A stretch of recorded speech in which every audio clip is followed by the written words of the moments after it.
Una vez más, Patricio, yo quiero agradecerte por este encuentro tan especial para mí y espero que también para ti, porque va más allá de lo que puede ser contar, ¿no? Es realmente intentar profundizar y a mí me encantaría poder profundizar desde los inicios, porque ¿para qué vamos a empezar por los pies cuando las cosas se inician por donde se inician? A mí me encantaría que tú me cuentes de tu Guayaquil, cuando eras niño. Tú eres uno que ama tu ciudad y te digo que yo con el tiempo llegué a quererla mucho, especialmente porque yo amo el calor y amo que sea más abierta, ¿no? Las montañas son muy bonitas también, pero como que te cierran. ¿Qué recuerdos te vienen cuando tú eras niño, cuando eras muchachito, más eso que eres de una familia grande? ¿Qué recuerdos? ¿Qué es lo que más a veces cuando estás caminando te puede venir en mente o cuando estás en tu casa o cuando te dé la gana? ¿Qué te viene en mente de tu niñez? Viste, esas son preguntas que se preparan. No, son Sí, oye, espontáneas. ¿qué puede venir? La libertad con la que se podían dar, ¿no? O sea, tú dices bien, vengo de una familia grande, donde estoy marcado, yo creo, por un hecho, que yo soy el quinto de mi familia, ¿no? Somos una familia de 10. Y las cuatro personas mayores son mujeres. Y quien me sigue a mí es mujer. Entonces, por lo tanto, sí, de alguna manera criado entre mujeres, ¿no? Y es una cosa que sí, que te marca de por vida, creo yo. Y que se pueda ignorar, ¿no? Lo que ahora ya no puedes vivir en Guayaquil. Sea más si vives en una ciudadela cerrada, dentro de la ciudadela, dentro de esos muros te sientes relativamente seguro. Cuando sales ya te sientes absolutamente inseguro y no lo puedes recorrer como en aquellas épocas. El poderlo hacer, disfrutar con tus amigos, disfrutar la escuela, disfrutar el colegio, disfrutar las amistades, las ñañas, bueno, los ñaños también, disfrutar la política, el poder recorrer la ciudad, qué sé yo, 1 de la mañana a pie sin ningún problema, ¿no? Y poder visitar los lugares, la libertad que te podía otorgar Guayaquil y que no es la de ahora. Ahora Guayaquil no te otorga esa libertad. Todos tus movimientos tienen que ser súper medidos por determinados sectores, tratar de frecuentar muchas veces, no frecuentar algunos de ellos, y en una época en la cual podías tener, cuando muchacho, adolescente o joven, vida nocturna, ¿no? Y disfrutar la plenitud, o podías moverte no desde ese punto de vista conservador de lo que es la tranquilidad y la paz, no, porque obviamente no era una ciudad de paz. En esta ciudad se operaban movilizaciones. Acuérdate tú que cuando yo crezco, las mayores movilizaciones sociales todavía se siguen produciendo en Guayaquil más que en otra parte del Ecuador, que es la década que es la década de hacia los finales de los 70, ¿no? Entonces, las mayores movilizaciones se siguen produciendo aquí en Guayaquil. Es decir, Y hay eres... una serie de problemas de carácter sociales, económicos, de pobreza, de miseria, pero era una ciudad súper transitable, ¿no es cierto? O sea, si quieres en lo estrictamente personal, ese es un hecho que se termina extrañando. Sí, justamente lo que tú me cuentas, ¿no? Esa juventud o esa niñez, se puede decir, donde podías disfrutar de ese calorcito de Guayaquil, que a veces exagera un poco también el calor, de ese río Guayas que te da como te digo, yo habiendo vivido en Quito y nacido en Quito, también tengo lindos recuerdos de esa niñez. Bueno, es que la ría es lo que le da sentido a esta ciudad. Le Esa- da el sentido total, la existencia de la ría. O sea, es lo espectacular de Guayaquil. Quien viene acá y tú sabes que el departamento que es nuestro está frente a la ría, tiene una lindísima vista hacia la ría. Es una cosa impresionante, ¿no? Porque son muchísimos los años de este departamento en los que estoy. Bueno, en épocas sí, en épocas no he estado. Pero es impresionante porque nunca te cansas, nunca te aburres de verla. Es decir, siempre está ahí y a la final bueno, no es la misma, ¿no? Porque el agua está ahí, si sostengo que es río o río, pero nunca te cansas, nunca te aburres y le ves todos los días, ¿ya? De lo que en cualquier otra circunstancia, no sé, yo he vivido muchos años en Quito también, y no te cansas nunca de ver la montaña. Acá nunca te cansas de verlo, es decir, es impresionante, porque uno debería decir, oye, 20, ¿cuánto es? 28 años, ya debería de cansarte de ver tanto ese río. No, no te cansas nunca, es impresionante. Sí, sí. Y algunas veces le sientes hasta como compañía, porque coges, lo ves, puedes fumar un cigarrillo, lo que sea, pero le ves como compañía al río. El río está ahí, o la ría, y es tu compañero, es decir, es parte de tu vida, es parte intrínseca, ya como que lo interiorizas y lo ves y siempre lo ves lindo, Te ¿no? entiendo muy bien porque yo cuando ya me adentré a Guayaquil, especialmente a través de ti, me enamoré de la ría Guayas, ¿no? Que ni siquiera se le dice río, es ría. O sea, me parecía, y como dices tú, no te cansas. Yo podía ir contigo después fui por un periodo de tiempo por trabajar a la radio pública que era de frente a la ría, y cada vez que hacía el programa era así como renovarme, una renovación. Entonces yo quería un poco eso, ese cuento de tu juventud, de tu niñez al lado de un río, porque hay muchas ciudades que son calientitas, que son lindas y todo lo que quieras, pero pasadas de un río, como es pasada Guayaquil, pues es algo que marca, creo yo, en la vida, ¿no? Que es algo que uno dice, qué bonito, por encima de lo que se está pasando ahora en Guayaquil y en el Ecuador en general. Pero vamos un poquito más allá. ¿Qué fue lo que a ti te llevó en tu juventud, como dices, a fines de los años 70, las grandes luchas, las grandes movilizaciones? ¿Qué fue lo que te llevó a este compromiso social, ¿no? No, no se trata tanto de política, la política es como un medio. ¿Qué es en tu juventud cuando estabas, qué sé yo, porque sé que tuviste una moto por años, no te habrán faltado tus, aparte amigos, amigas, novios, lo que fuera, pero te lleva como a un camino donde las vidas después se entrecruzan, ¿no? O sea, te lleva a una radicalización, pero esos inicios, ¿qué es lo que te llevó a decir por aquí va el tema y quiero cambiar el mundo o quiero cambiar por lo menos Ecuador? De la parte social me refiero, ¿no? Mm.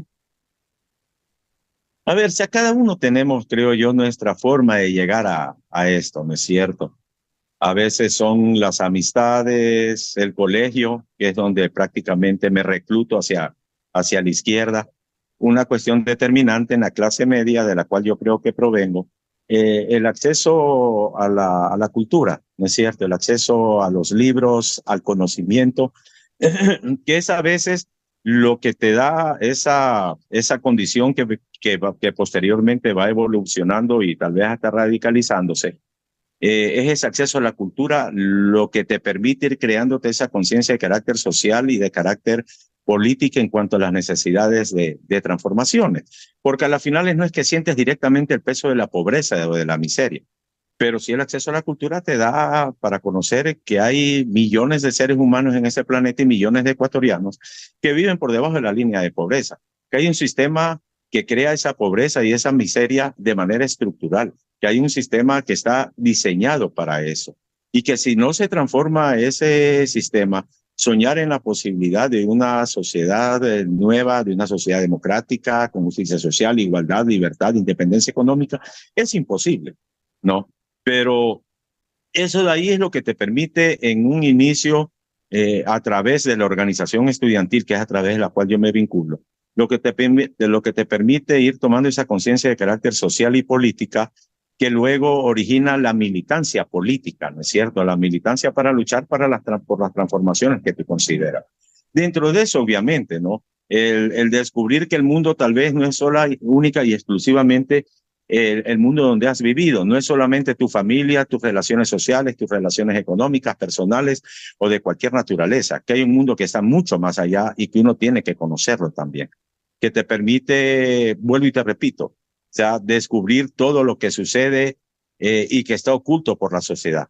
Todo aquello que los medios de comunicación no te permiten ver y te lo ocultan, ¿no?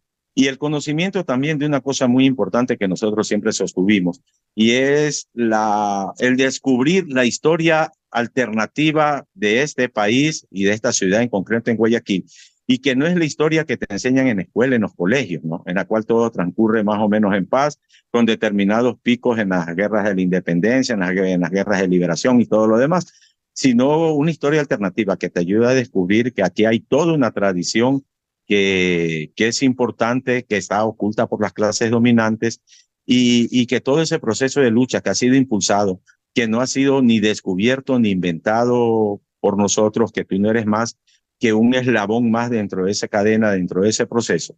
Pues bueno, el descubrimiento de eso es lo que te conlleva, vuelvo y te repito, a tomar la conciencia social, política y a militar dentro de organizaciones que tú consideras que empujan aquel proceso. Yo en ese aspecto te puedo decir que es más o menos parecido. Igual yo en mi juventud, el cambio de colegio me llevó a, a los libros, la cultura, como dices, el hecho de profundizar, de decir cómo es posible vivir en un país y ver tantos niños en las calles, ¿no? Te va llevando a un nivel de conciencia que no necesariamente pasa a todos, ¿no? Pasa, sí, puedes tener Claro, sensibilidad, pero ya de tomar una opción de militancia.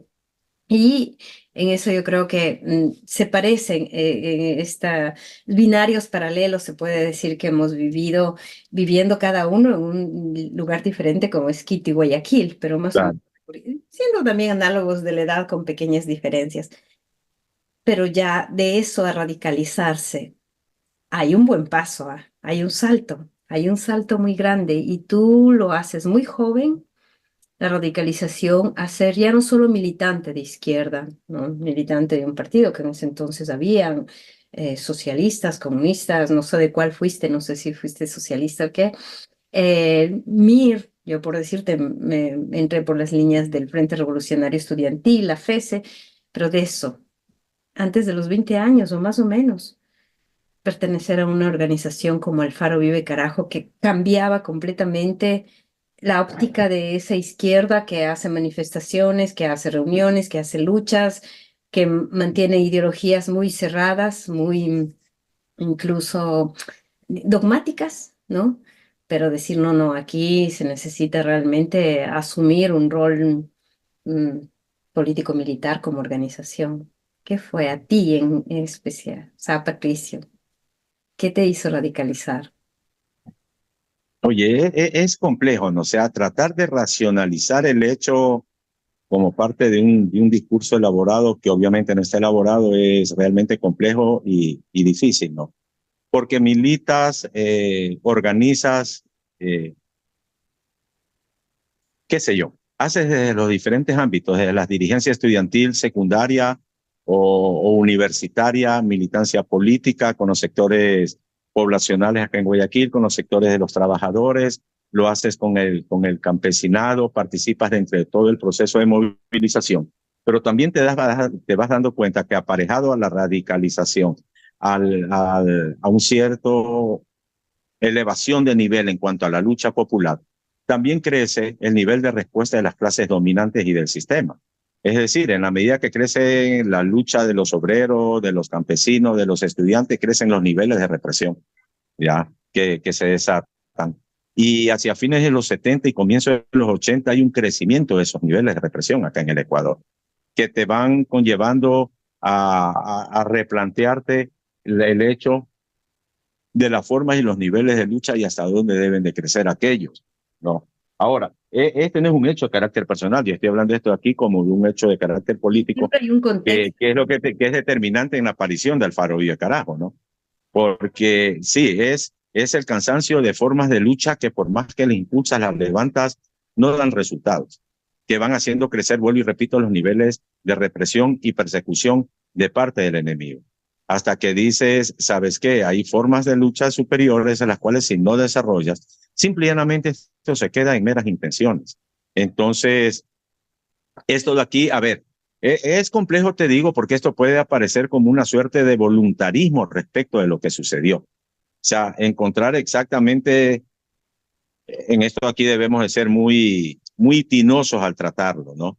Porque sí, hay una suerte de voluntarismo también producto de la militancia y producto de todo un discurso que se originaba dentro de la izquierda también y que era la necesidad de la forma de lucha como la forma de, de desarrollo de la lucha armada como forma de lucha superior, ¿no es cierto?, para enfrentar a las oligarquías y al imperialismo, que era un hecho que se había dado en casi en todos los países de Sudamérica, menos en el Ecuador, a más de algunos intentos incipientes que se habían dado en la década de los 60 y los 70, ¿no?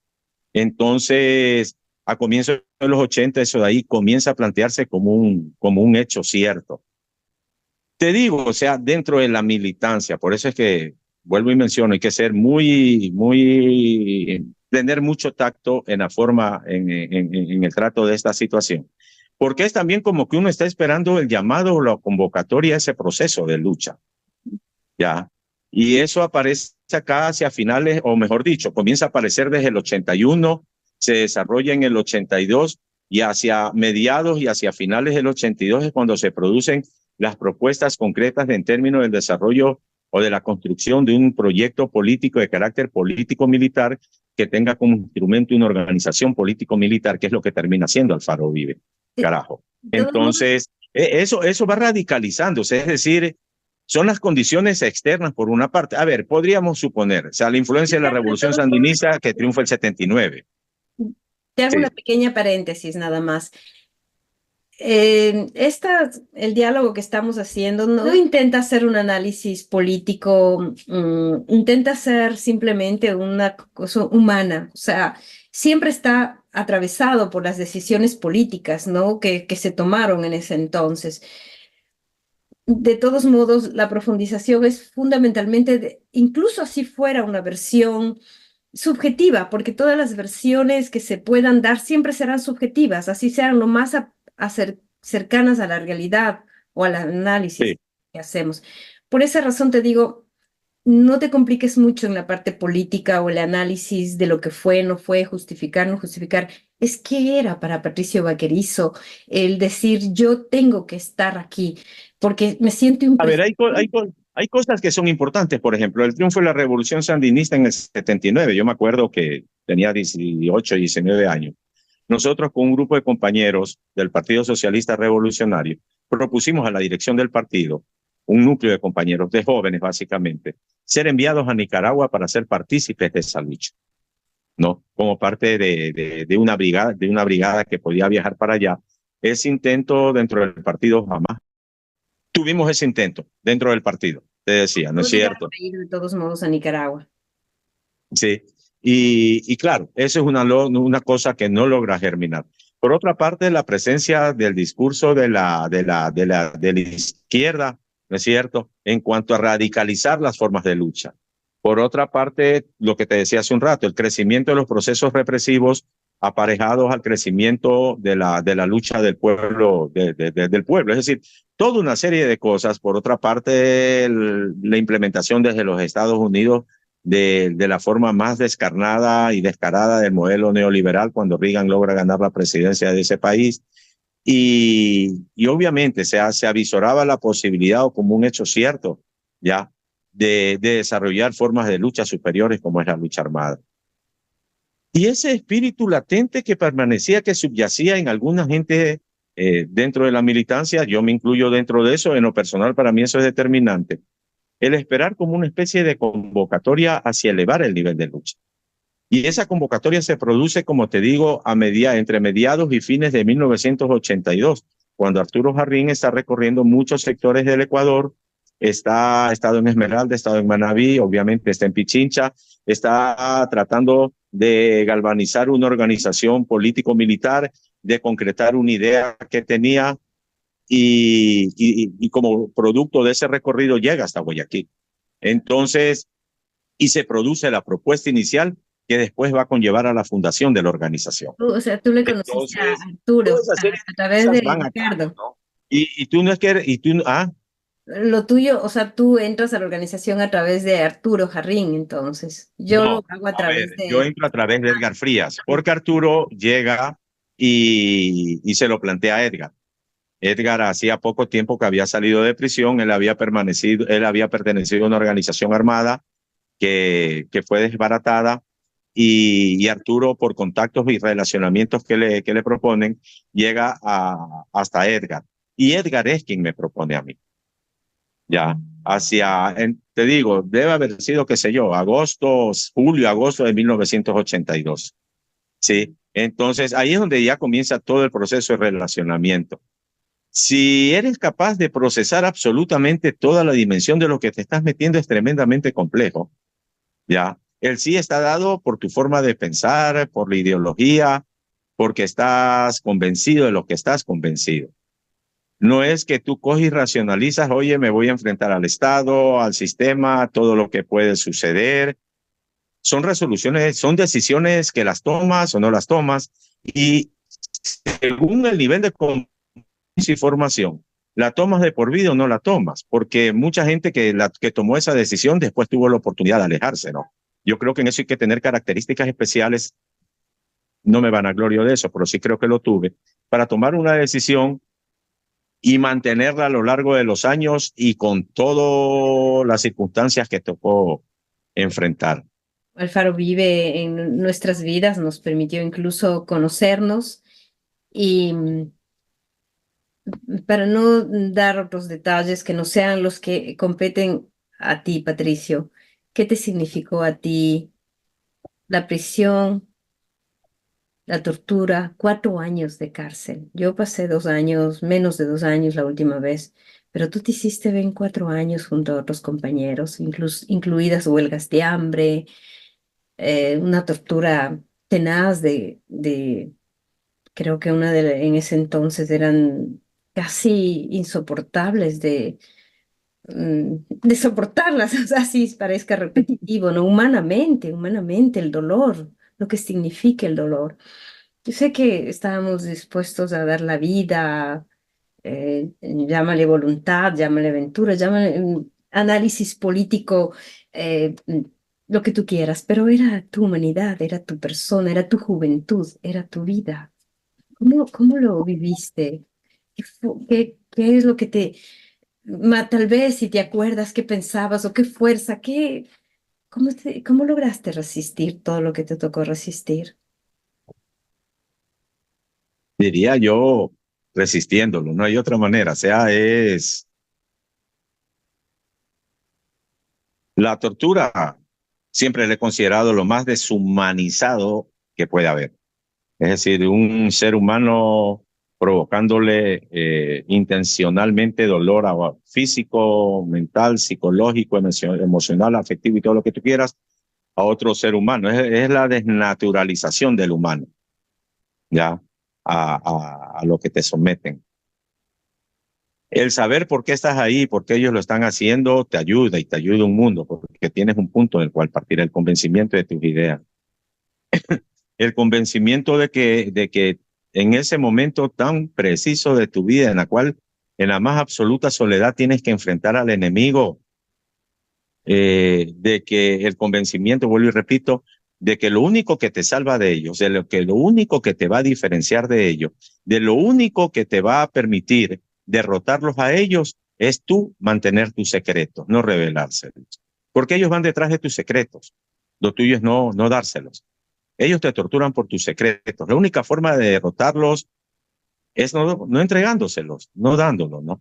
Entonces, eso de alguna manera lo entiendes que es así. O sea, no darles tus secretos, no darle lo que sabes. Para eso tienes que inventártela en ese momento de múltiples maneras, de múltiples formas y resistir, ¿ya? Y la tortura también va, diría yo, los niveles de tortura aparejada a tu actitud frente a ellos. Porque tú comienzas a notar, o sea, ellos lo que quieren es tu desmoralización para derrotarte y que tú hables, ¿ya? Y en la medida de eso es que hacen crecer totalmente los niveles de tortura a los que te pueden someter. Yo creo que no se trata de repetir todas las torturas a las cuales sometieron, pero algún rato podemos conversarlas. Pero lo tuyo es lo contrario, no revelárselos, ¿no? Ellos alcanzan el punto más alto de la tortura. Si tú lograste hasta ese momento pararte en la bajada, igual tienes que tener cuidado, ¿ya? Porque son otras las formas que ellos van a utilizar, van a utilizar para derrotarte. Pero los niveles de torturas, hasta que alcanzan su máximo grado, no logran repetirlos. Es decir, comienzan a descender. Pero eso depende mucho de tu actitud frente a ellos. O sea, tú comienzas de alguna manera también a sentir la desmoralización de ellos al ver que no logran hacerte hablar. Es esto de aquí tratando de racionalizar de alguna manera un acto tan tan irracional y tan deshumanizado, ¿no? Entonces, vuelvo y te repito, o sea, lo que único que te sirve es que tú sí sabes por qué estás ahí. ¿Cuál es tu misión? ¿Cuál es tu objetivo? ¿Ya? Saber cuál es la única manera que puedes derrotarlo, que es no revelándoles tus secretos. En cuanto a la prisión y a los 4 años, yo no te voy a engañar si te digo que si bien tuve momentos, me imagino, de angustia, desesperación, pero supe llevarlo súper bien, ¿ya? Además de que siempre tuve esperanzas de fugarme, ¿no? O de fugarnos, mejor dicho, porque eso era un hecho colectivo. Y de hecho, en algún momento lo íbamos a intentar, pero lamentablemente fue un intento que no se pudo dar por determinadas circunstancias, básicamente por decisión de carácter política, pero, o las huelgas de hambre. Sí, a ver, entendíamos nosotros, entendía yo que la prisión era otro lugar para seguir combatiendo y luchando. Entonces, de ahí se originaba toda la cuestión del Comité de Familiares de los Presos Políticos, todas las denuncias de las torturas, de las violaciones de los derechos humanos, la elaboración de comunicados de carácter políticos. Desde la prisión sigues resistiendo como que estuvieras afuera, solo que estás en una circunstancia especial. Es decir, la lucha política sigue. Y el entender eso es lo que te ayuda a llevar la prisión.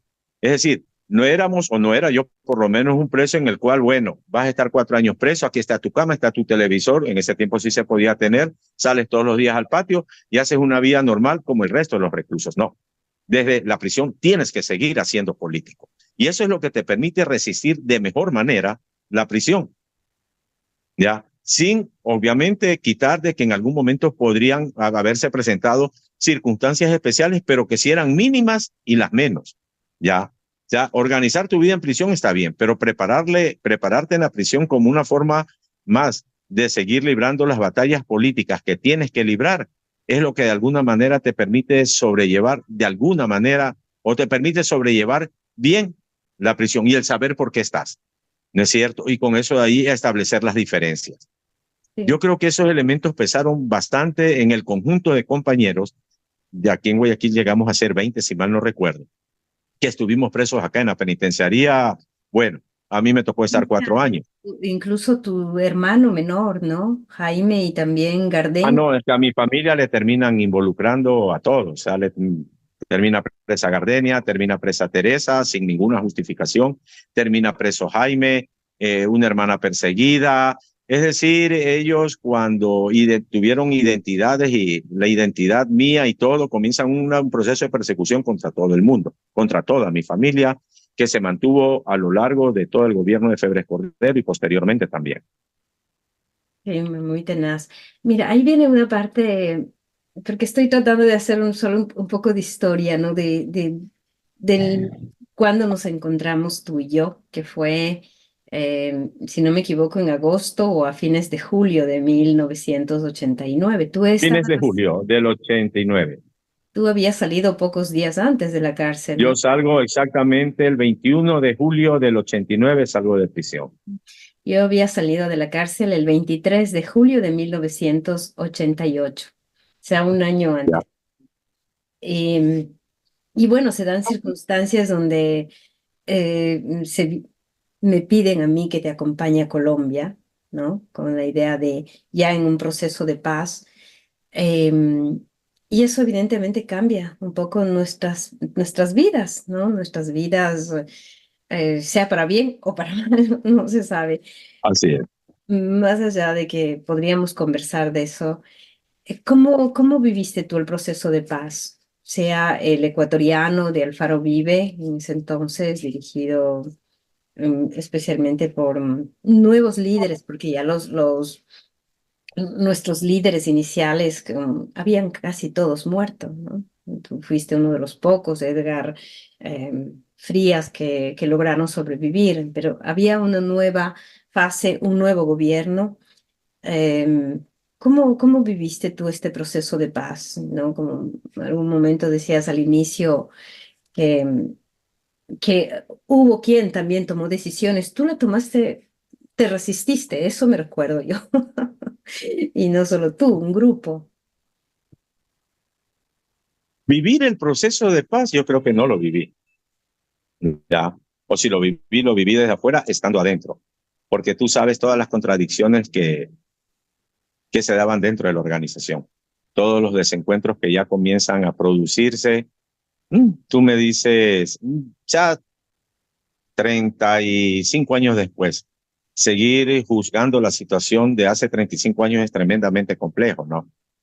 Ya, pero no, yo no estaría de acuerdo con que habían nuevos liderazgos dentro de la organización. Lo que había sucedido es que los liderazgos habían desaparecido. Los liderazgos de, por denominarlo de alguna manera, liderazgos de carácter históricos que estaban determinados por su presencia dentro de la organización, por su nivel por su nivel de organizadores, de forjadores del proyecto, por su nivel en lo político y en lo militar, ¿no? O sea, hay una ausencia de liderazgo. Y eso conlleva que cuando yo salga de prisión, la primera situación que aprecio es que no hay liderazgo en sí, no hay liderazgo en firme, que hay liderazgos que pretenden imponerse porque tienen un discurso elaborado, tienen una posición determinada y que tratan de establecer esos liderazgos precisamente en función de impulsar aquello. O sea, yo sí creo que hay un alejamiento ya de, no solo, no hablemos, a ver, todas las cosas pueden variar. Y la forma de lucha puede variar, es decir, la lucha armada no es más que una forma de lucha. No vamos aquí a endiosar a las armas ni creer que las armas son una alternativa per se. O sea, eso sería engañarnos. Pero hay un alejamiento del proceso histórico sin que haya la discusión necesaria de ese proceso histórico, ni siquiera su evaluación, ya, ni siquiera un proyecto político alternativo como después, dentro de la organización, nuevos rumbos, nuevos derroteros para Alfaro Uribe, como después se termina demostrando. Porque después del proceso de paz y la entrega de armas que ellos hacen en febrero de 1991, no sucedió nada. Alfaro Uribe murió y Alfaro Uribe se acabó. O sea, si otra fuera la herencia, pudiéramos justificar aquel proceso. Pero eso se genera porque no hay la discusión, hay el tratar de imponer una línea que se ha determinado de parte de un sector de compañeros, a los cuales no voy a entrar a cuestionar en lo personal, pero sí a cuestionar en lo de carácter político y la naturaleza de lo que estaban impulsando. Porque a las finales, lo que el proyecto, la propuesta de ellas, lo que terminó fue liquidando al Faro Vive Carajo, y en eso no sé si tú coincidas conmigo, ¿ya? Pero eso de ahí terminó liquidando. Pero yo creo que también es el producto de no haber originado un proceso de democracia interna que permita discutir con seriedad.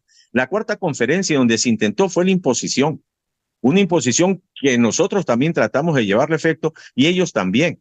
Pero ya no hay el análisis porque ya se ha perdido totalmente la fraternidad, se ha perdido los afectos y obviamente ya pocos son los lazos que unen como para originar una cuestión seria y responsable para tratar los nuevos derroteros, los nuevos rumbos que la organización tenía que señalar, tenía que generar. Era el proceso de paz, se imponía, y te lo digo honestamente, porque el M-19 lo estaba haciendo en Colombia. Y está bien que el M era una organización fraterna, que era una organización cercana. Sí, sí, Hace te como escucho. unos 30, 40 días estaba en la calle y me encuentro con un amigo que somos amigos desde la facultad, desde la universidad, ¿ya? Y él se me acercó, yo estaba en un sitio, en una cafetería, y me dice, Patricio, qué fue hermano? ¿Cómo es que se llama este man? Ni me acuerdo, Rodolfo, ¿ya? ¿Qué fue Rodolfo? Y todo, y coge y se siente y empezamos a charlar, como si nada. Y él se había enterado del fallecimiento de Tania. Entonces me dice, hermano, bueno, en medio de la conversación me dice, hermano, mi solidaridad por la muerte de tu esposa. Sí, le digo, lamentablemente, y eso afecta como un criterio generalizado. Pero este man me dice, sí, me dice, Patricio, pero yo te conozco, a vos no te debe haber afectado mucho. Entonces yo me quedo. Entonces le digo, ¿por qué? Por tu forma de ser, me dice, tú eres súper duro, súper jodido, o sea, a vos las cosas te pueden afectar un momento, pero tú las superas relativamente, tú debes de superarle relativamente rápido. Me lo hablaba recontra que en serio, ¿ya? Sea como diciendo, yo el criterio que tengo de vos es esto, y tú tienes capacidad, no sé, de autocontrol, de control de las emociones, de las pasiones, de los afectos y todo lo demás, al punto que a vos las cosas que a uno normalmente le afectan de una manera, a vos te afectan de otra. claro, no quise decepcionarlo de su criterio tan falso, ¿no? Porque uno en las cuestiones emocionales, de pasiones, de afectos, somos humanos, ¿ya? Y cada uno sabemos lo que nos afecta. O sea, no quise entrar a contradecirle de ese criterio porque yo lo quise ver una sonrisa media irónica, ¿ya? Y decirle, bueno, aquí estamos, le digo, y todos somos humanos, le digo, pero empezamos a hablar de otras cosas. Pero eso de ahí me dejó a mí la sensación de decir qué imagen mismo mucha gente tiene de vos, Sí. o sea, de mí, O ¿no? O sea, sea, al fin y al cabo, sí, debe de ser un poco la trayectoria y todo lo demás lo que permite suponer de esa manera, ¿no? O que la gente te vea de esa manera única y exclusivamente, pero no es así, pues. ahora pasa, según yo, una cosa, ¿no? O sea, tuvimos una primera parte del encuentro y tú me dijiste que no te sentías tan satisfecho. Y para mí mm, es secundario el hecho de sentirse satisfecho, ¿no? Estás expresando lo que piensas y sientes. Pero una cosa que sí te dije y que ahora que tenemos la oportunidad de ese segundo momento es, no estás hablando para una platea o para convencer a nadie porque de un otro modo el discurso político se construye de las relaciones que se han tenido y del proceso que cuentas has tenido desde muy joven y que de un otro modo te decía son paralelos entre tú y yo. Sé A ver, perfectamente que la visión que tu amigo te ha dicho es la que puedes dar al externo. Puedes dar una visión de una persona demasiado racional, demasiado construida en el discurso o incluso cínica, ¿no? Porque sí, sí tengo enfrentas, un sesgo a veces. sí, entonces yo conozco al Patricio Vaquerizo donde, como dices tú, esa parte humana, ¿no?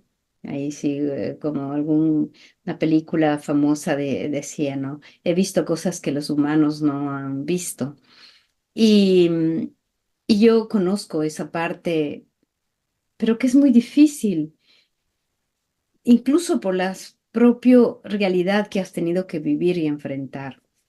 Entonces, Y que sabes qué, y que tiendes a reproducirle, a ver, me sucedió ayer hablando por teléfono, es con dos amigos, que, amigos de negocios, o sea, no amigos, amigos, que nos hemos reunido, estamos en medio de una negociación y todo unas 5 veces, ¿ya?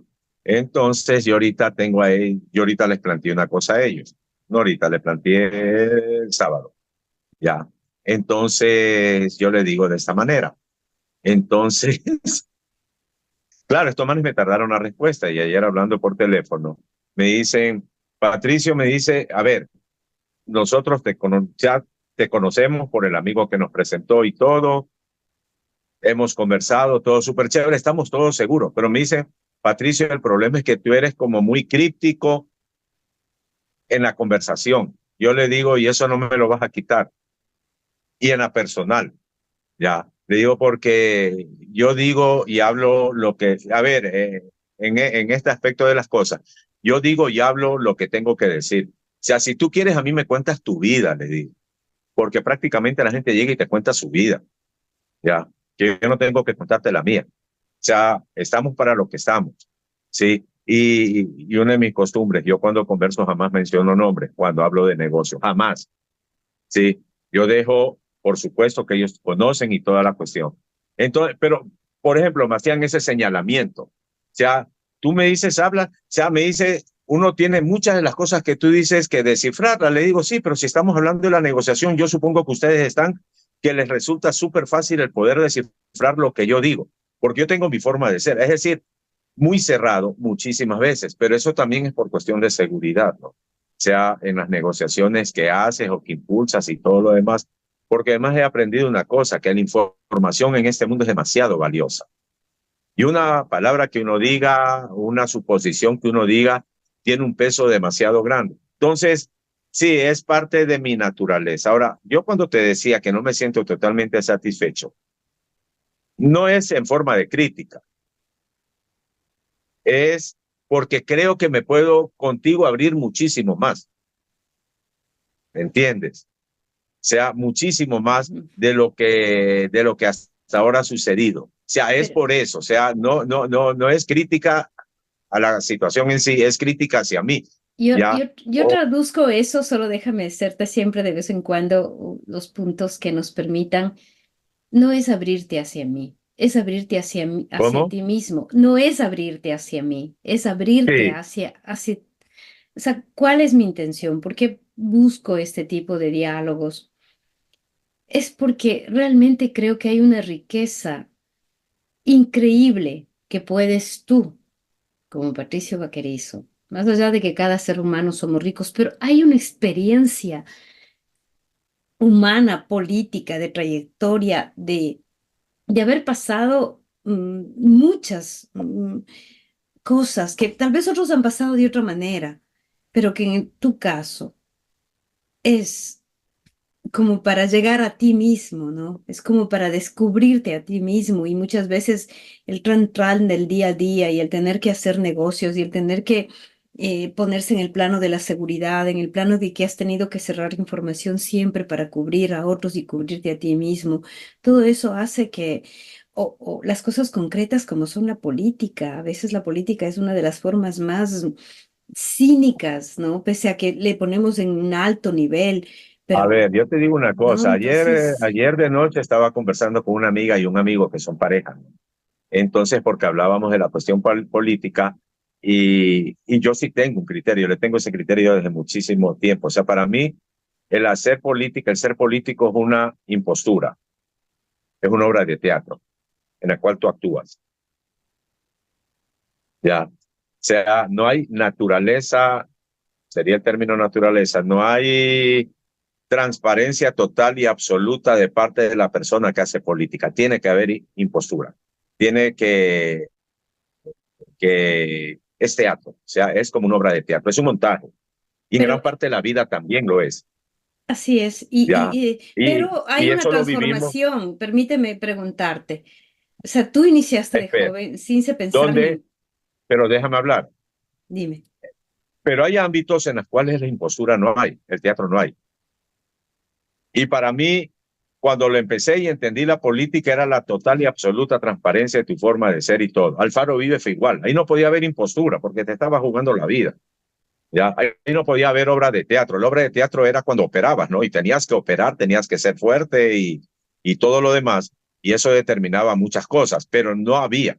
Pero ya después, en la política real, en la política como se entiende dentro del capitalismo, es una impostura.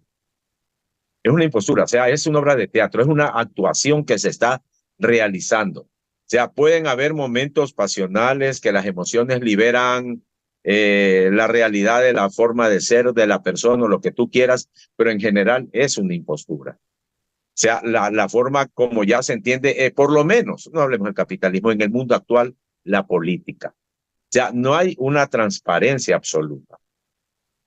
No hay una transparencia absoluta. Y uno se da cuenta hasta cuando dentro del proceso, dentro del proyecto político al cual puedes pertenecer, que es el mismo juego de la política como se da, no sé si sea lo tradicional, de la política como se da en el mundo actual. Has respondido a mi inquietud, es justamente lo que quería preguntarte. El hecho de que cuando iniciamos esta narrativa, esta conversación contigo, iniciábamos de ti, de tu proceso, de cosas que en cierto momento se encruzaron en nuestras vidas, pero que habíamos tenido un proceso un poco paralelo. Y nos habíamos quedado en, han cambiado mucho las cosas, evidentemente, pero nos habíamos quedado en tu posición en cierto momento, posición tuya, incluso la de muchos compañeros que te siguieron, porque llegaste a ser un líder en la posición de no entreguismo, se puede decir, de las armas. Y incluso yo te apoyé en ese entonces, más allá de factores políticos, también factores sentimentales, porque son parte de la vida y de cualquier lucha, ¿no? Si no sería esa parte, yo creo que sería demasiado frívolo todo. Pero viendo desde el punto de vista actual, ¿no? Después de más de 30 años, ahora estamos hablando de que esto se dio en 1991 cuando prácticamente las luchas revolucionarias de ese entonces, que para nosotros eran los paradigmas, eran nuestros ejes, sea la revolución nicaragüense, sea sea la cubana, sea todo lo que vivimos en América Latina con las grandes dictaduras. ¿Cómo le ves ahora? O sea, tú tuviste que después igual llegar a un acuerdo de paz, pero actualmente no es vigente. O sea, de un u otro modo, pese a los errores cometidos en ese entonces y pese a los desacuerdos, te pregunto, ¿cómo le ves ahora esa transformación, esa evolución que tuvo que haber también en nuestros procesos y en el tuyo en especial? Mira, hablar de lo que pasó hace cuánto sería exactamente, 34 años, ¿no? En Alfaro Vive, con todo ese proceso de contradicciones, de diferencias que nos llevaron a lo que nos llevaron, a la luz de los años, o sea, a la luz de la época en que vivimos era relativamente fácil, ¿no? O sea, o fue relativamente fácil lo que sucedió, analizarlo a la luz de la experiencia, 34 años después, yo no sé cuál sería el término, pero ahí todos los que fuimos parte de aquello, fuimos de error en error, sí. O sea, yo no sé cómo nos pudo invadir tanto, sería el término sectarismo, tanta beligerancia. Al fin y al cabo éramos producto de la violencia nosotros, de alguna manera, veníamos de la lucha armada, ¿no? ¿Ya? Y tanta beligerancia, tanta actitud negativa, tanta imposibilidad de entendimiento entre gente que habíamos peleado y habíamos luchado juntos, ¿no? O sea, mucha de los compañeros o compañeras eran personas con las cuales yo en conjunto me había jugado la vida y ellos igual conmigo. Entonces, y reflexionas, ¿no? O sea, hasta qué punto la beligerancia y la irracionalidad nos condujeron de ir de error a error. O sea, el cerrar todos los puentes o todas las vías de entendimiento, de conectarnos, de decir, ¿sabes qué? Párala, sentemos, conversemos, busquemos una alternativa, un punto de equilibrio. En ese tiempo no hubo opción de aquello en ningún momento, ¿no? O sea, o no es que no hubo opción, jamás nos sentamos a conversarlo, a discutirlo en serio. Cada uno fuimos a lo que fuimos. Me acuerdo tanto esa famosa cuarta conferencia nacional de Alfaro Vive que se realizó acá en Guayaquil, que es donde oficialmente, de manera ya oficial, nos terminamos dividiendo, ¿no? O sea, no, fuimos a lo que fuimos, o sea, todos fuimos a la crónica de una división anunciada, parafraseando el célebre título de la novela de Gabriel García Márquez, ¿no? O sea, y no nos importaba, o sea, pasamos por encima de la historia, de las cosas que nos habían unido, de los afectos, de todo lo que se había vivido juntos y fuimos capaces. A la luz de, o sea, si tú me preguntaras ahora cómo le ves, primero eso, segundo, ¿no? O sea, no, o sea, decir ahora, ¿sabes qué? Si ahora lo volviera a vivir, haría lo siguiente, no sé, porque a las finales volveríamos a repetir los mismos errores exactamente igual o tal vez peor. O sea, no hay nada peor que el arrepentido. Pero a la luz de la experiencia, así, o sea, fuimos de error en error, o sea, Sí. Pero también hay una cada cosa, uno lo que Patricio. hicimos fue vernos al espejo y creer que teníamos la razón. Éramos jóvenes, por otro lado. Considera que ya Alfaro Vive Bueno, había ya ni tenido, tanto, ¿no? O sea, pero teníamos una experiencia de toda una vida, es decir, ya todos no, o la gran 30 mayoría años habíamos era, pasado por tortura, prisión, habíamos operado. A ver, yo considero que hasta los 30 años yo había vivido una vida.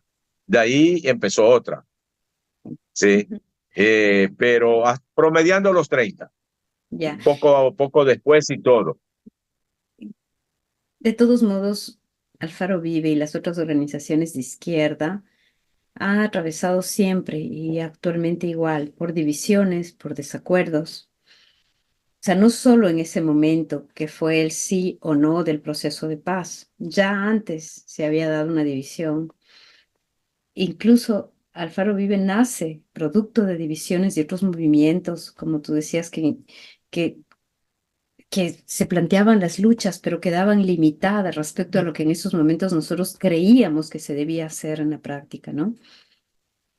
Nosotros somos no solo, creo que producto de la violencia, que es un poco fuerte decirlo, producto de los sueños, pero en medio de violencia a nivel latinoamericano, veníamos de dictaduras, pero veníamos también de nuestros propios egos y divisiones internas, ¿no? O sea, jóvenes que cada uno creía más dueño de la verdad que otro, y siempre las izquierdas han estado atravesados.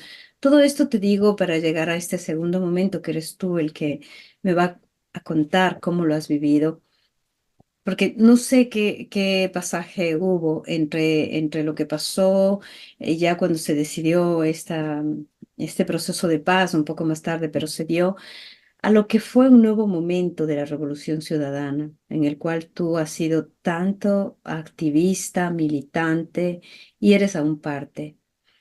Eh, ¿Cómo se da en este nuevo momento político de nuestras vidas? Porque ahí también nos volvemos a encruzar y también volvemos a tener contradicciones y visiones diferentes. ¿Cómo lo has vivido tú esos 10 años de Revolución Ciudadana, donde fuiste uno de los protagonistas? No lo sé si lo eres aún, pero donde estuviste, mm, no digo en primera línea, porque ahí estaban los más altos. Era diferente, por otro lado, ¿no? Era diferente respecto a la política que nosotros estábamos acostumbrados. Cuéntame tú, porque yo te estoy lanzando así solo desde mí, considerando que yo he vivido fuera del país ya más de 30 años, con un ping-pong también de idas y venidas, pero más aquí que allá. Sí, oye. No, fueron 10 años de intensidad absoluta, ¿no? O sea, realmente yo creo que por lo menos no sé, a la final uno vive, es capaz de, fuimos capaces de haber vivido los 10 años con la misma intensidad, ¿no? Con la misma decisión que provocaba el hecho de saber que un proceso de cambios, de transformaciones en el país era una posibilidad recontra que cierta y que, como es obvio, estábamos remando en la dirección correcta de la historia, ¿no? Que éramos parte de un proceso que si bien no era el que podrías haber aspirado en ese tiempo que sería 20 años antes, 25 años antes, pero era un proceso de cambios y de transformaciones y no únicamente desde el punto de vista discursivo, ¿no? Sino también de ir construyendo instrumentos, políticas que permitan la transformación del Estado.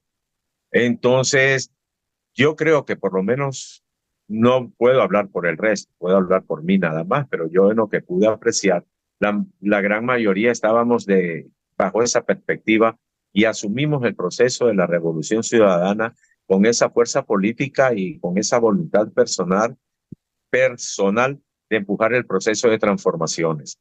Y para mí te digo una cosa, o sea, mucha crítica puede haber a las cuales yo podría sumarme a muchísimas de aquellas, pero de que se vivió un momento único en la historia del Ecuador, para mí eso es incuestionable. O sea, esos 10 años fueron un momento único para las fuerzas democráticas, progresistas, de izquierda, revolucionarias, para quienes habíamos luchado muchísimos años por los cambios que este país necesita hasta el día de hoy.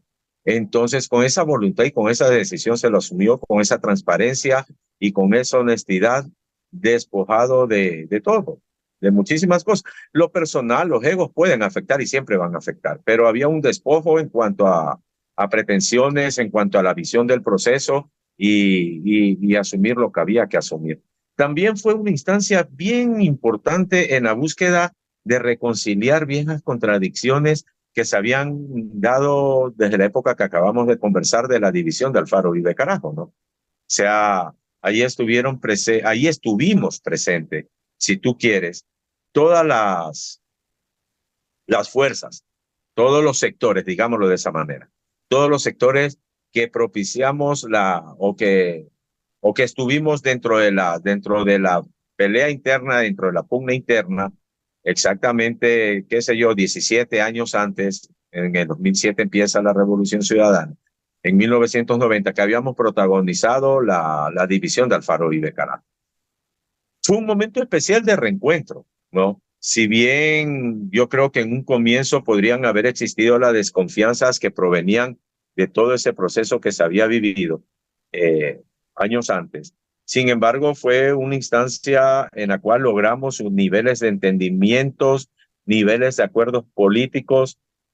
Alguna vez tratamos de reunirnos para ver si lográbamos conciliar diferencias en la perspectiva de construir algo en común.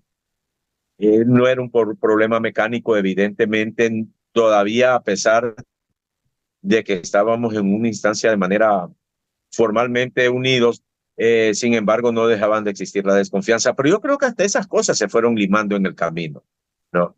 Y en la perspectiva de poder volver a establecer una especie de entendimiento que nos permita, si bien no volver a unirnos, por lo menos a tratar de establecer las diferencias o tratar de que el manejo de las diferencias históricas, las que habían pasado antes y las que en ese rato se podrían suceder, darle otro manejo, ¿no es cierto? Pero sin embargo, terminamos como terminamos, o sea, en eso somos bien especiales. Ni quiero entrar en este momento en No, no, interpretación de lo que terminó sucediendo, porque significa volver a citar nombres, no, no, no, reuniones y no, todo lo demás. Es una tontería.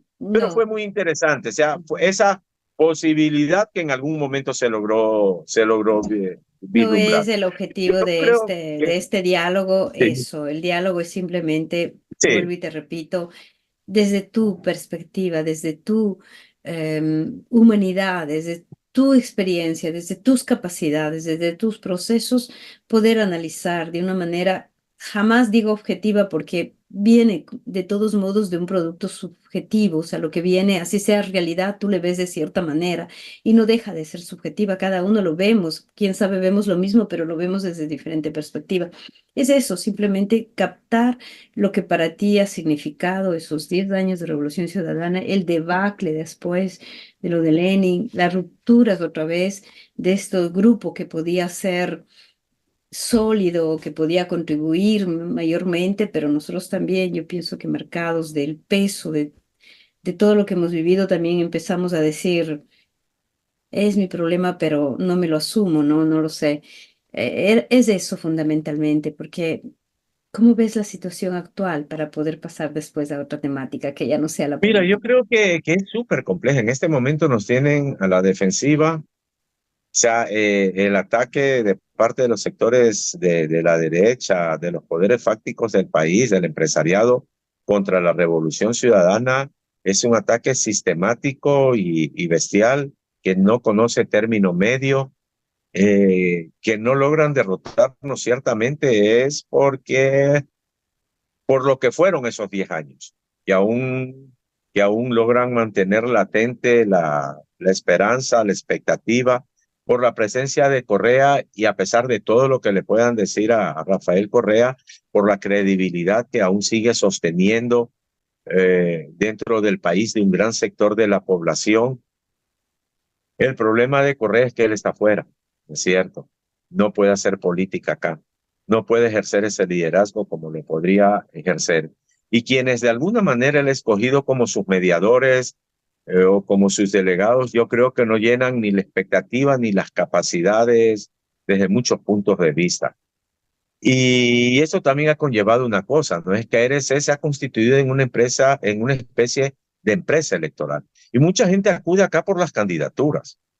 Sí, o sea, ya para mucha gente no es problema de principios, ni de valores, ni de proyecto político, sino el saber que ser candidato de la Revolución Ciudadana te da expectativas ciertas de poder llegar a espacios de poder, básicamente asamblea, prefecturas, alcaldías, juntas parroquiales, consejerías, concejalías y todo lo demás, ¿no?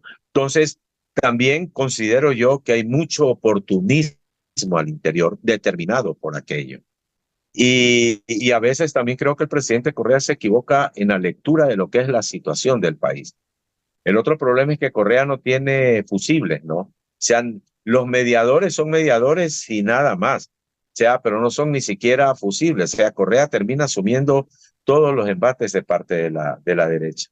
Es una situación tremendamente compleja en este momento. O sea, lo de Glass es lo que más demuestra. O sea, Glass, si tú quieres, si le han acusado de corrupto, si le han probado o no le han probado, cosa o no le han probado, cosa que yo no creo que haya sucedido, no le han probado, ya ha estado 5 años y medio preso. Ya, ya, pero hay una voracidad tenaz. Es decir, en Jorge de alguna manera comienza a descargarse todo de lo que nos acusa. Es decir, la imposibilidad de vengarse en otros, de alguna manera termina recogiendo la Glass. El episodio de la embajada mexicana es lo más demostrativo, ¿no? Es decir, violar las normas del derecho internacional, el derecho al asilo, la extraterritorialidad de una embajada y todo lo demás por llevárselo preso a Glass, lo que demuestra es una cuestión súper feroz, súper tenaz de parte de esos sectores que han generado todo ese odio en contra de Correa, de la Revolución Ciudadana y por lo tanto también de Glass. Ujú. Yo creo Eh, que van a seguir con esa dinámica. O Yo, sea, el intento sí es el de aniquilamiento. Ahora, yo creo que Correa, con todas las limitaciones que existió en el proceso, impulsó, intentó un proceso de transformaciones importante aquí en el país. Yo creo que eso es lo que les duele todavía a ellos, que a las finales no pasó el intento, ¿no? Porque en lo que 10 años nosotros considerábamos que era irreversible, terminó siendo totalmente reversible. Eso es lo más lamentable de todo. O sea, pierdes el poder y pueden tirar para atrás lo que has conseguido. Pero yo creo que es una perspectiva de aquello, de no posibilitar que vuelva a haber un gobierno que intente transformar las cosas y ni siquiera de fondo, ¿no? O sea, porque nosotros sabemos las características que tenía y que tiene la Revolución Ciudadana. Algo me ibas a decir. yo te digo que concuerdo absolutamente con tu análisis, concuerdo. La única cosa que me viene a mí como, digamos, de aportar es que yo considero que la Revolución Ciudadana podría tener una nueva oportunidad, pero no solos, porque del 40% no pasarán, si no unen fuerzas. Y ahí venimos otra vez al hecho de que descosidos o no descosidos, las únicas fuerzas que pueden apoyar el proyecto de Revolución Ciudadana, siempre y cuando no se cierre solo en una empresa electoral, como bien lo dices, es recoger a todos los sectores progresistas, y que hay muchos en el Ecuador, sin tener siempre ese juicio de valor, ¿no? Que muchas veces con los indígenas, con los sectores sociales, con sectores que incluso, y ahí yo me siento en primera persona, traicionada de lo que fue Lenin Moreno, ¿no? Yo me encontré en medio de primero de ser asambleísta alterna y segundo de una posición que pienso que me la había ganado con tanto esfuerzo de poder representar al Ecuador para los migrantes, y de pronto era considerada una traidora, sin que yo jamás haya puesto un dedo a que elijan, y yo como tantos otros militantes de la Revolución Ciudadana, pero eso le dejamos como en paréntesis. Para mí solo es el hecho de que si la Revolución Ciudadana no es capaz de unir y se consideran baluartes solo ellos, no van a lograr ganar ni la tercera vez. El 2025 se viene, y ya con este dos no, ha sido una respuesta consciente de nuestra gente, de nuestro pueblo, de la gente que realmente se da cuenta que aquí hay atrás algo feroz como puede ser el neoliberalismo lacerante que se da en nuestros países de América Latina, porque no digo que aquí en Europa no, está en general, pero allá es realmente de, como dices, no permitir ningún proyecto progresista. Pues ojalá puedan influir ustedes en alguna medida a que esa propuesta sea más unitaria, sea más, no solo súmate, sino también sumemos, unámonos. Eso te digo lo que quieras tú decir para terminar este bloque y poder conversar de otras cosas humanas también. Mira, la utopía es utopía en tanto y cuanto es realizable, es alcanzable, ¿no? Sí. Yo no sé si calificarle la unidad como una utopía, porque a las finales, al no ser realizable, no es utopía. ¿Ya? Y el problema es que cada uno dispara por su lado. O sea, iguales de sectarios que podemos ser nosotros, son nosotros. Iguales de creer que somos la alternativa real y para este país, también se la creen nosotros. Igual que nosotros nos creemos con el derecho de liderar ese proceso por lo que electoralmente representamos, igual se cree nosotros. con un aditamento que dentro del ciertos sectores del progresismo y de la izquierda y de los movimientos sociales logró también calar profundo el discurso anticorreísta. Acuérdate que muchos de ellos en los procesos hasta Lazo, y yo creo que hasta ahora, preferían votar por la derecha, por ultraderecha, para no hacerlo por el candidato de Correa. Es decir, aquí hay un camino regado de montón de cosas que son los que conllevan en el momento en que te sientas a tratar de unirte, que son esas cosas, esos elementos los que ponen las dificultades y los que terminan dinamitando, por más que la realidad del país sea tan expresiva en cuanto a eso, en cuanto a proceso de unidad, pero somos capaces de anteponer lo otro, ¿no? O sea, y es que realmente es difícil. O sea, hay que evitar siempre que las cosas lleguen a un nivel donde te metas en un camino sin retirada, es decir, del cual no hay retorno. Y a veces cuando te sientas a conversar, terminas dudando de que si el camino tiene o no retorno. Dices, ¿sabes qué? No hay retorno, no hay posibilidades, porque sí, se han creado un montón de cosas que rebasan el simple problema del orden de lo político, ideológico y filosófico, y que pasa hasta el orden de las peores pasiones, como es el odio, ¿ya? Y que eso de ahí termina predominando por encima de muchísimas cosas, muchísimas veces. O sea, no hablemos de revolución ciudadana como un factor que imposibilita procesos de unidad. O sea, como el único factor, mejor dicho, que imposibilita procesos de unidad. Los otros también son factores que imposibilitan aquello. Ojalá que se logre, es decir, el discurso de la unidad jamás deja de ser parte del discurso personal o colectivo, ¿no? Pero tendría que haber, no sé, una fuerza de carácter social y política que sea determinante para lograrle y lo cual obligue. Yo creo que la unidad no la puede impulsar ni el correísmo en sí, ni la CONAI en sí, ni Pachacuti en sí. Tienen que impulsarla a otros, porque si tú sientas a ellos, simplemente no hay unidad y no hay acuerdo, porque como dicen en España o en Argentina, lamentablemente la sangre llegó al río. Sí, y cuando la sangre llega al río se contamina todo. Entonces estamos demasiado contaminados. Y, Oye, que estoy dando un criterio súper pesimista, pero este proceso yo ya lo viví en la candidatura de Andrés Arauz, porque se conversó y se conversó con la CONAI, ¿no? Y más de un pronunciamiento de un dirigente de primer orden, pero que no tenía el peso político necesario, no se pasó. Para ahora las elecciones también, para las del 2023. sí, 25, Sí, 25. o sea, no, o sea, hablamos diferente lenguaje y hay un momento en que las pasiones están por encima de los afectos y de las identidades políticas e ideológicas. Tal vez incentivas humanas, ¿no? Como estamos. Me sonreía porque a mí tenía una frase del río que es peor de la que tú me cuentas, en el sentido de que una vez cuando estaba yo ya de candidata, o mejor dicho, de asambleísta alterna, en medio de todo este brutalidad, una colega periodista me dice, le digo, ya no sé qué hacer, me siento de verdad, no sé, o sea, me parece tan horrible toda esta situación y ella me dice, te metiste en el río de mierda y quieres salir Sí, perfumada. Pues no, sí. ya eres parte del río de mierda.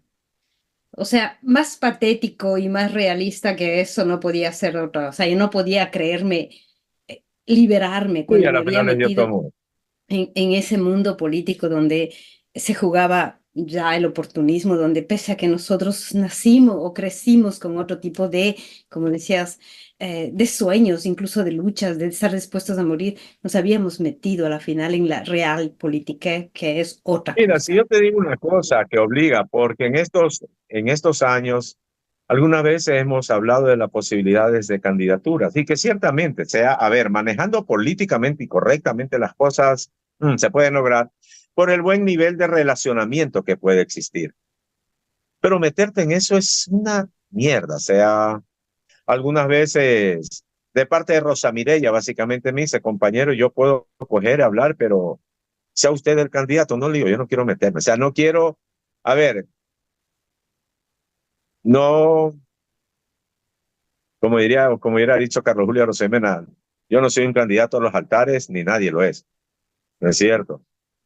Pero sí consideras que tienes todavía un cierto grado, rango de respetabilidad dentro de muchísima gente y muchísimos sectores como para meterte en la mierda de que jueguen hasta con tu nombre.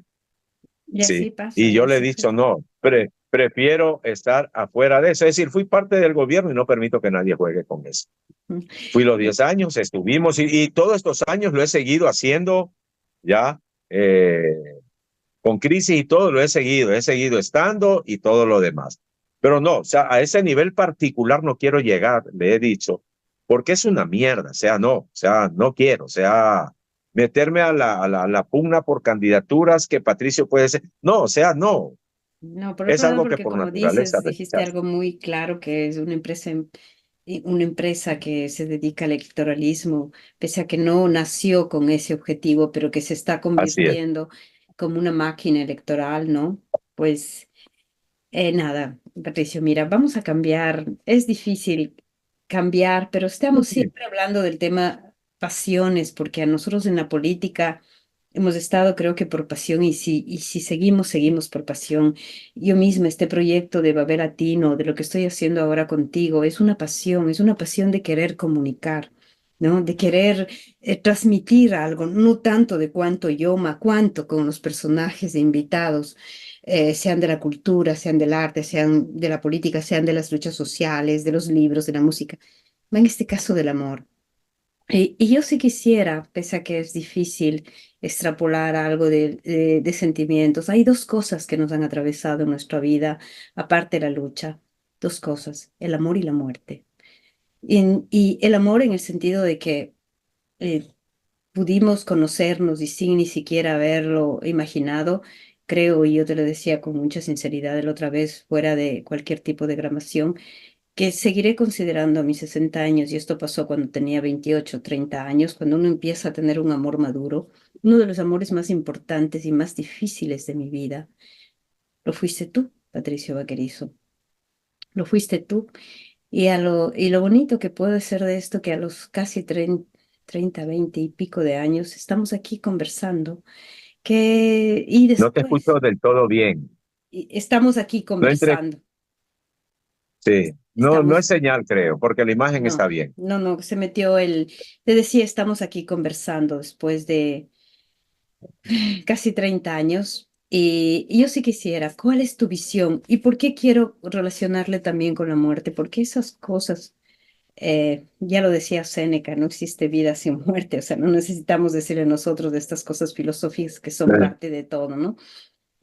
Sin embargo, atravesados, después de que esto pasó en los 90 y después en el 99, tú en el 2000 te casaste, yo ya en el 99 lo había hecho, y en el mismo año tenemos la muerte de nuestras parejas, de nuestros maridos, en mi caso mi esposo, en tu caso tu esposa, todo ese proceso, puedes, no digo sintetizarlo, lo que te venga, o sea, no quiero una relación filosófica de tu parte, solo quiero que me digas cómo lo has vivido, cómo lo ves ahora, cómo lo sientes.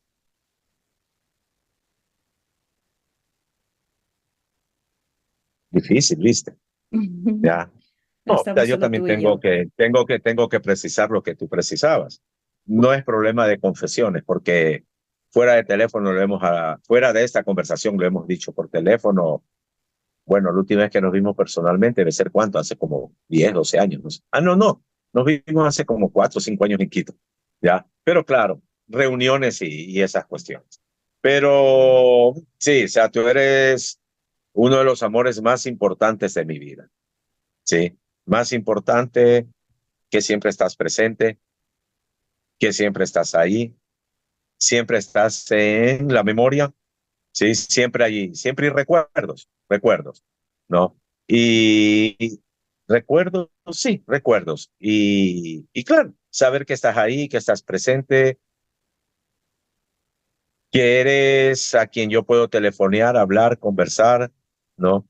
Y contarle íntimamente mis cosas sin ningún problema, lo cual es muy difícil, ¿ya? Y es admirable después de que fuimos pareja, porque por lo regular después de que seas pareja, lo que menos haces es contarle tus huevadas. Y si se las cuentas adornadas por si acaso. Con nosotros hemos tenido la honestidad y siempre, porque sí, yo creo que la nuestra, y por qué está tan marcada, por qué te marco yo en la relación y por qué tú me marcas a mí.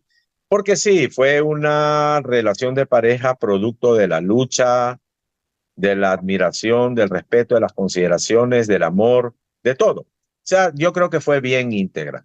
¿Por qué terminamos? Algún día nos hemos de conversar, de sentar a conversar. Pero sí, fueron años lindos para mí, maravillosos, los que viví contigo, a pesar de todas las peleas que podríamos haber tenido y a pesar del desenlace que tuvo nuestra relación. Por otra parte también, o sea, la relación de pareja que tú, es complicado hablar y de una relación de pareja en este caso de la personal mía, ¿no es cierto?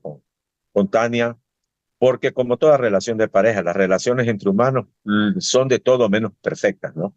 Atraviesan todo el sinnúmero de problemas, de vicisitudes, tienen todos los bemoles del mundo. Lo importante es lograr sostenerle, ir logrando que en la medida que ese amor se vaya transformando, esa transformación signifique que siga llenando todos los espacios, lo cual con Tania para mí fue súper importante, ¿ya? Porque eso es lo que queda, ¿no? O sea, el amor se transforma, pero sigue llenando los espacios. Para mí el problema de la relación de pareja es el momento en que uno de los espacios no está lleno. Sí, o sea, la relación de pareja, porque la relación de pareja te obliga a ser la persona con la cual tú vives, con la cual estás, con la cual eres solidario, con la cual te acuestas, duermes, haces el amor, cocinas, compartes, conversas de tus ideas, conversas de política, conversas de la situación, conversas de todo, ¿no? En todo caso, en ese aspecto fue una relación que a mí me llenó plenamente. Sí, me llenó plenamente, pero que obviamente yo le pensé que era por el resto de mis días.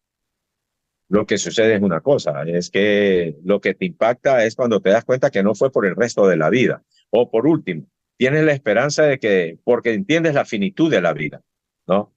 Y que, por último, tu esperanza cuando tienes una relación establecida como logré establecerla yo, es tú morirte primero para dejarle a la otra persona con el dolor, lo cual es medio cínico, oportunista y bien tenaz, pero lo hablo medio en broma o medio en serio, pero que después, cuando te toca vivir y sufrir las cosas de la vida de esa naturaleza, no llegas a pensar que tal vez hubiera sido lo ideal o mejor eso, que de alguna manera medio en broma o medio en serio lo pensabas, ¿no? Porque lo que se siente después de la ausencia de la persona es tremenda. Pero bueno, la vida comienza a acercarse hacia lo único que la justifica. La vida, lo único que la justifica es la muerte. Porque si no hubiera muerte, no hubiera vida. Y si no hubiera vida, no hubiera muerte.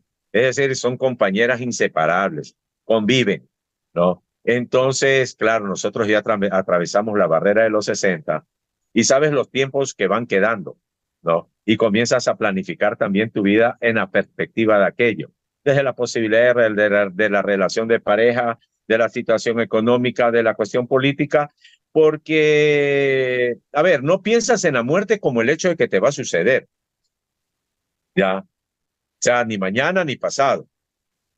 O sea la muerte no está presente permanentemente en vos, pero sí de fondo sabes que muchas de las cosas con las que tienes que jugar ya está atravesada por esa idea porque sabes que existe una aproximación hacia ella. Y tratas de organizarla a partir de eso, pero sin que la idea en sí te cierre o te conlleve a que te aísles o que comiences a manejar tu vida en relación a la muerte. Ya, no sé si me logres entender. Sí, no, yo te entiendo perfectamente y es algo que también me dijiste antes de grabar este encuentro que hemos tenido, estos dos encuentros, y es algo que a mí me pasó, o sea, porque la cosa increíble que nos puede haber pasado es que después de nuestras separaciones, de nuestra separación por una u otra razón, por incomprensiones, por celos, de lo que haya sido, por caracteres diferentes, yo tomé una decisión y después la tomaste tú en el lapso siempre del mismo año casi.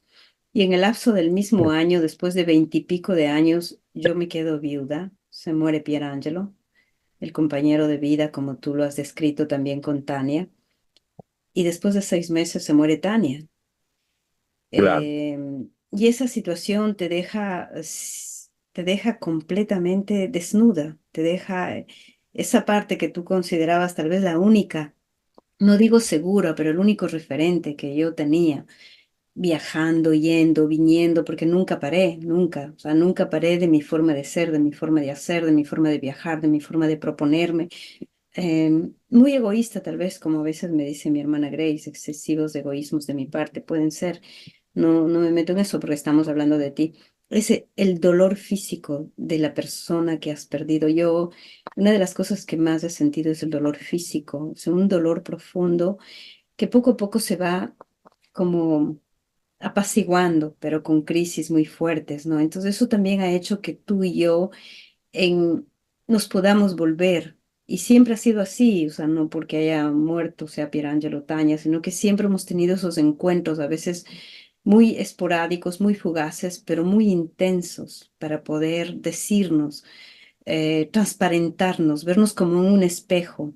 Y es por eso que para mí era tan importante el poder tener ese diálogo contigo, porque estamos hablando de personas de más de 60 años, tú y yo, y que por más que veamos la perspectiva de vida, y no es que vemos la muerte mañana, pero estamos con menos, nuestra perspectiva de vida es más corta, porque así lleguemos A a ver, 90.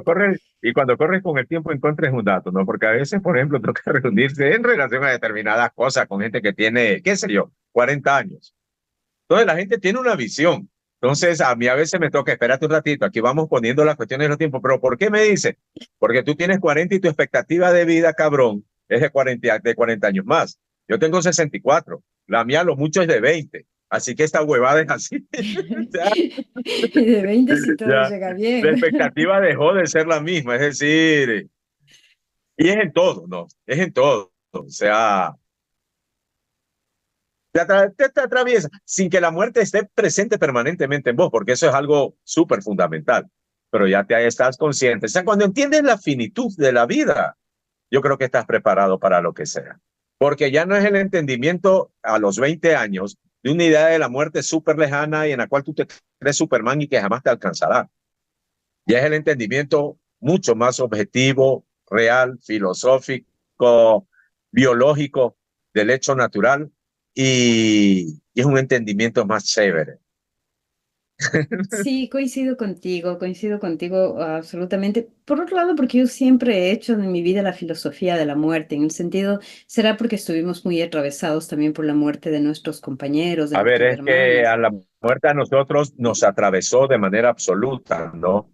Como sabe decir un amigo mío que no fue de la organización de todo, pero cuando hemos hablado me dice, Patricio, tú ya a los 30 años tenías cementerio propio. Y claro, o Ujú. sea, eran los amigos, los compañeros, los conocidos los que estaban muertos. Me dice, tú a los 30 años tenías cementerio propio. Eso es impresionante. Y cuando lo reflexionas te das cuenta que es verdad. Sí. Y claro que era producto de la lucha y todo lo demás. Entonces, la idea de la muerte era algo permanente, ¿no? O sea, acuérdate, la última frase que siempre nosotros nos decíamos cuando nos despedíamos era cuídate, porque al que le veías ahorita no sabías si más tarde lo volverías a ver, porque estaba en juego la vida. Es decir, la idea de la muerte siempre estuvo, fue parte de nuestra vida, Así es. sino que ahora podemos contemplarla mucho más serenamente, entre comillas, ¿no? O sea, mucho más serenamente la idea, con mucha mayor tranquilidad, a pesar de que es mucho más cierta y próxima. Y próxima. Mira, Patricia, yo te Y no estoy hablando agradezco. de morirnos mañana, No, no, morirnos, vivir hasta los 160 al años, de contrario, mierda.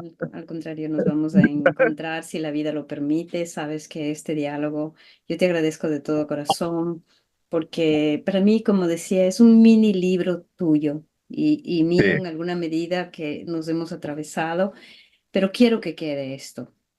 Podemos vivir hasta los 90, quién sabe, sí, pero queda esto como un pequeño espacio donde vamos a poder verlo, poder escucharlo, poder reírnos, de poder, es que ridículos tal vez, pero no importa, es esto lo manera de que hablar pendejada. no teníamos otra cosa que hacer, pero es lo bonito de darnos el tiempo también para estos espacios. Yo Oye, espero. Janet, te voy a decir que no dormiste bien la noche anterior. Posiblemente. Tú que tratas de ser el cínico, porque yo sé perfectamente esas sensibilidades profundas y que a veces, creo yo, te pones como una armadura, ¿no? Y has enfrentado siglos. Sin armadura no vives. Sí, y cada uno de Sí, nosotros busca cómo a veces enfrentarse en un mundo donde eh, no podemos ser a veces ni siquiera nosotros mismos, pero podemos decir que tú y yo siempre hemos sido nosotros mismos y que nuestra vida nos ha permitido de un otro modo el intentarlo cada día, ¿no? El intentar incluso ser mejores hasta en nuestras debilidades y orgullos a veces. Yo de mi parte decirte que si hay otra oportunidad, que no falte, que si quieres algo, en temática hablar, sabes que estaré ahí, pero que en tanto hemos sí. dejado este diálogo que nos ha Sí, permitido y el si día de hoy. considera que podemos ampliarlo, tú vas a ser quien lo escuche. Sí, yo lo voy a editar y Nos te voy a ponemos de mandar acuerdo y cuando lo volvemos a esté hacer.